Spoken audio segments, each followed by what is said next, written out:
It's as if I went to sleep for a year, and when I woke up, the world's fallen apart.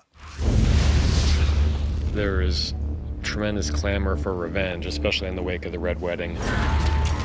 Catelyn Stark's death, Richard Madden and Una Chaplin, that moment, I knew it was coming, and it ripped me up inside. I cried. I actually shed a tear that. Yeah, I shed a tear. All the performances were extraordinary, and it was very emotional to do.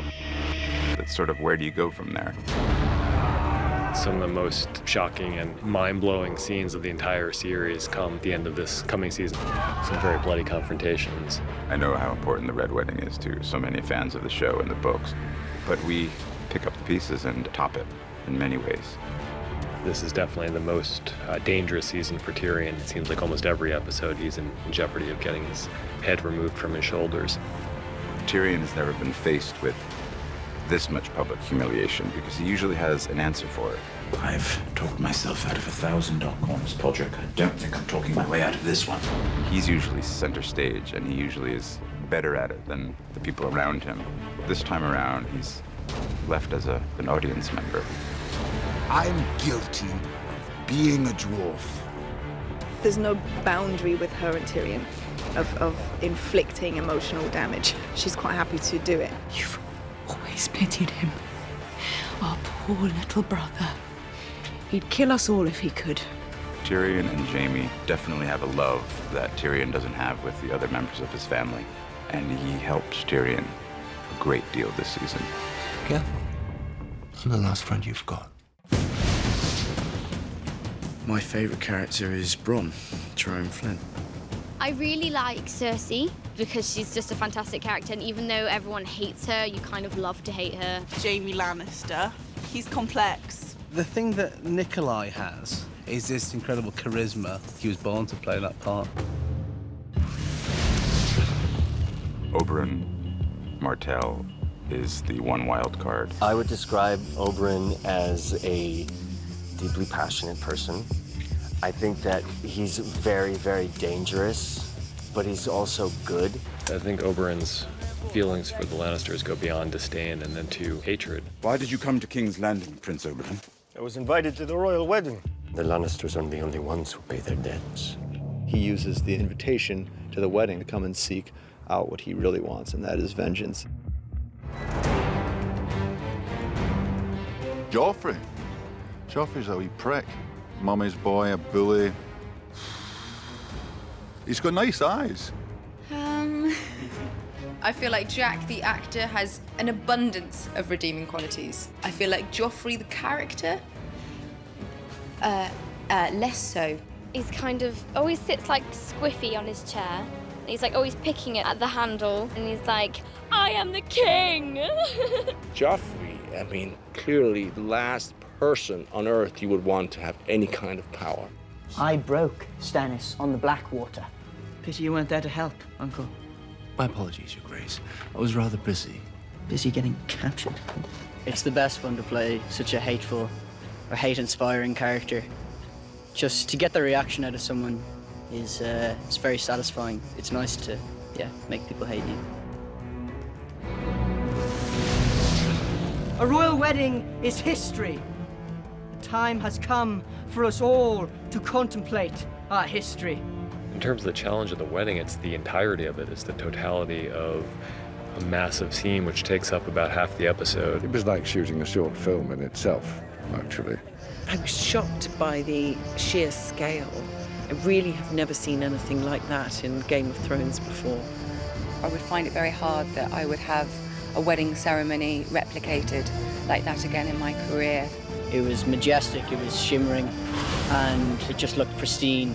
I think that's what Joffrey likes. He likes something ostentatious and grand. The great thing about this show is they like to put you into atmospheres and into environments that conjure up certain feelings inside of you when you're playing the scenes out. Your imagination is kind of fueled, it's all there. My throne room is a mini tropical version of a Westeros throne room. That set is unbelievable.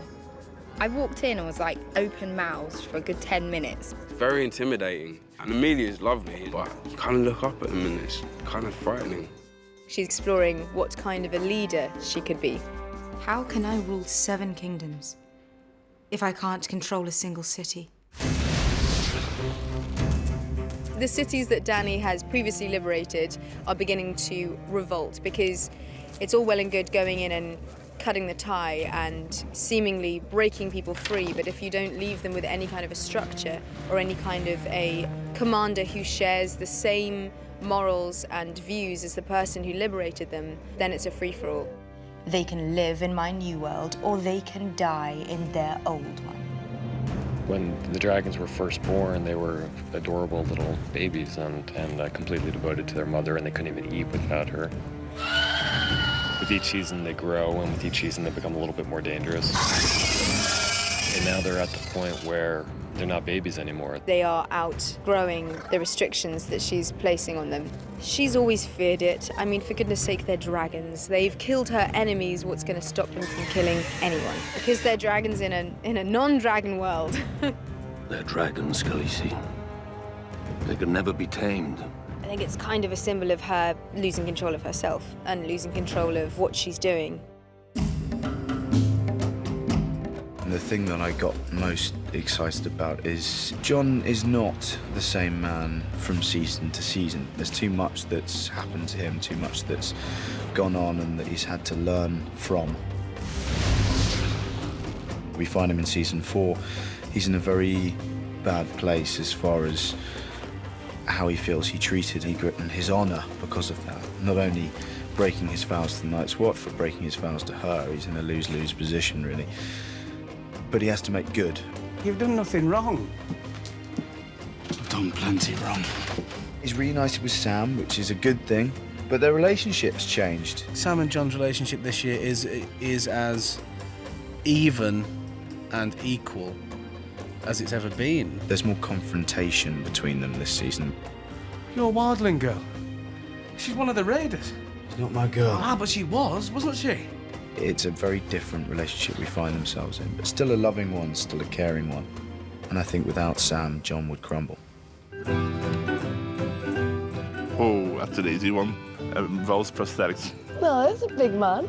Go back and find your clothes, Hodor. One of the most terrifying things I've ever had to do was the opening shot of season 3. They wanted to get this feeling of something being behind Sam and something in pursuit of Sam. So they decided the only way to achieve that effect was to chase me on a quad bike through the snow. And they had a guy running alongside saying, the only reason I'm here is if you fall over, I'll get the quad bike to stop. I went, thanks very much. I don't know what they're paying you, but it's not enough. Sometimes greeting CGI wolves is a strange experience. It's this big green sausage dummy shoved in your face and you have to treat it as if it's your lifelong pet and love it to bits. It's very odd. The most weird thing I've had to do this season is to bite off a man's ear and spit it in his face. First time I walked into the Castle Black set, I thought, oh my God, because until you step into it physically, when it comes out of your head and into the real world, it sends chills down your spine, really.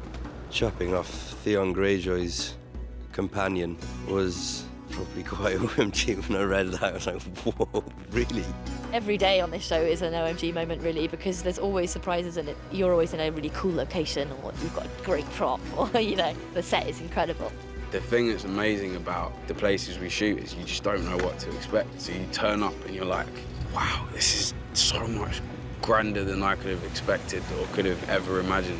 biggest OMG moment is when you think you're nearly finished and then you've got 5 hours to go. Well, Nikolai and I tried to do a dance number walking down the steps of the court. We thought it was fun. And the extras were all laughing and dancing. But the crew was really tired, and I don't think they responded. And then we just heard from the 80s, like, still rolling, reset. Whenever Maisie's around, there's usually a lot of sleepovers, and like we do a lot of knock and runs on people's hotel doors. You know, you'd see Dame Diana Rigg playing backgammon with Daniel Portman, and see Lena giving a massage to someone, and everyone's just chatting and joking around, and that's a really nice moment. Everyone else gets the badass quotes. I think the best quotes are Bron's quotes. Any line he has is witty and intelligent and hilarious. You don't fight with honor. He says, no. He did. Okay, well, there was that scene where he said, Hodor. Hodor? Hodor. Hodor. That was definitely a badass one. I think it would be when Ygritte's head is on that rock. Strike hard and true, Jon Snow. I'll come back and haunt you. Oh, that was a great line. Well, there's one this year when she's talking about nothing. Maybe nothing is worse than this. Nothing isn't better or worse than anything. Nothing is just nothing. I think that makes you really think about all the different characters and it kind of puts things into perspective. Oh, Dracarys. Dracarys. Definitely. I believe that's probably the most badass quote. I think Maester Luwin. He was very much a father figure for Bran, and to not have him, I think, is probably a disadvantage to Bran. Be Rob and Catelyn. So hard. The big one that set the whole tone for Game of Thrones being known for a show where no one is safe was Ned Stark. And that completely shocked me.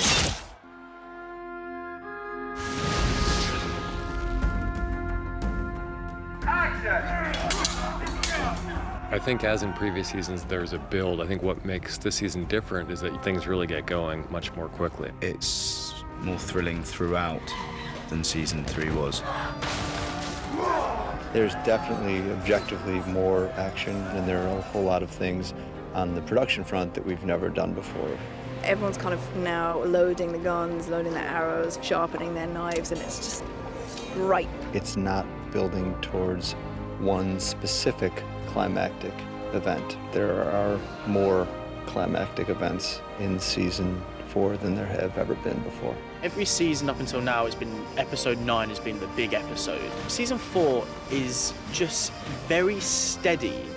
The stakes are higher throughout the season than they have been before. This season, the story just gets more intense.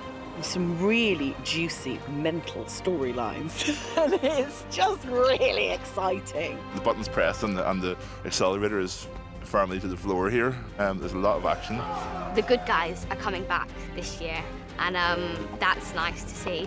Yeah, we're making a stand. We hope people, when they come out of the season, will feel that the impact of the season as a whole would be even greater than the impact of the previous season. There are so many quality shows on television that I love and admire, but I don't think there's one with the scale of Game of Thrones in terms of the size of the cast, in terms of number of countries we shoot in, and you know, who else has dragons, really?